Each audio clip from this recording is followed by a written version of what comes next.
Hey everyone, this is Chef Steven Gonzalez. We're doing another recipe out of my cookbook, Get Your Grub On. Today, we're going to be doing some chili dusted coffee fajitas.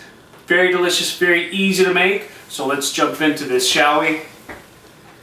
We're getting a nice little seasoning. We're getting some coffee, some brown sugar, some coriander, salt, pepper. We're going to use this as our seasoning. I'm a big fan of chili and coffee together, especially on some beef. Fantastic stuff. So you know what?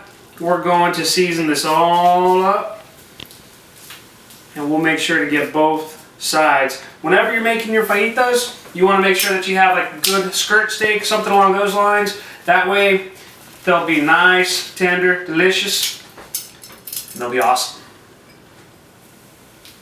If you got a little bit of fat on your fajitas, don't worry about it, because all that will cook off. And not to mention, fat is flavor, so we're good. Alright, we got both sides dusted. Let's cook, shall we? So, we've got our pan on. We got a little bit of some grapeseed oil in our frying pan. Now, of course, normally you want to grill your fajitas and all that, but let's say you just can't do it. It's raining outside, something along those lines. So we can still do it inside. We'll still get a good result out of it. So we're going to bring that up to a quick little smoke. And you know what? We're going to put this on a high heat. Now, normally I love to do a lot of medium heats. However, with this, it's such a thin piece of meat. It's going to cook like that. You want to get a good hard sear on the outside. And that way you can cook it a lot quicker. So, with all this being said, we're starting to get a little bit of a smoke in our pan. We're just going to carefully lay this away from us. Again, the reason why we want to lay it that way is because if it splashes, we're not going to get burnt.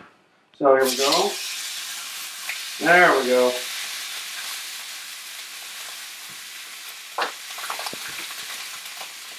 So as you can hear, you get that nice searing sound. We're going to crank that up as high as we can. The reason why you want it to sear is because if you don't have your pan hot enough, it's just going to kind of brown. You want to get that little crust on the outside, that sear. All this means is that we're doing it right, you know? Alright, so now our fajitas have been cooking for a little bit on one side. We're going to flip it over, and we're still going to use that same principle of laying it away from us. So, with that being said, there you go. Now, as you can see, you got that nice little char, you got that crust working on the outside. We're going to let this go another few minutes, and we'll be done. Now that our fajitas are done cooking, I really like this because, as you can see, nice, juicy, you get that nice kind of sear on it. It's ready to be cut. Now, if you look at the way the meat is, all the threads are kind of going this way of the meat. You always want to cut across. The reason being is because if we cut everything this way, you're going to have those nice long threads, and it's going to be tough, it's going to be chewy, not going to be really easy to enjoy, you know? So what we're going to do is we're going to cut a couple pieces, because we don't want really long fajitas. We just want them to be a little bit shorter. So now we got that. What we're going to do is we're just going to cut across the grain. And when it comes to beef fajitas, you can make them, I like them a little bit more on the mid-rare side. You can do them well done. What I like about them being so thin is they cook real fast. So even if you end up with a little bit more of a well done piece, it's still going to be delicious. Especially with that beef, that chili, that coffee, kind of all blended together. Awesome stuff.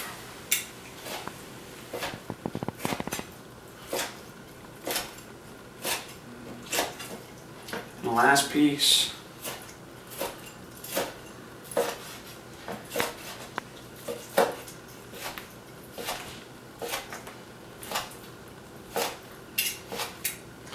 Alright, we got everything done. As you can see, you got a couple pieces that are a little bit pink in the middle. You have a couple pieces that are well done, so you have a little variety. So for those, again, who want more of a well done piece, you can give them that. Now, I kind of pre-toasted some tortillas because, of course, you can't have fajitas without tortillas and stuff. So we've also got a little bit of some pico de gallo from one of our other episodes. Make sure you check that one out too. And we're just going to put a little bit on top for a good, simple taco. I hope you learned something today. Again, go to chefstevengonzalez.com or Amazon. Get your copy of Get Your Grub On. Hope you had a good time. Let's dig in.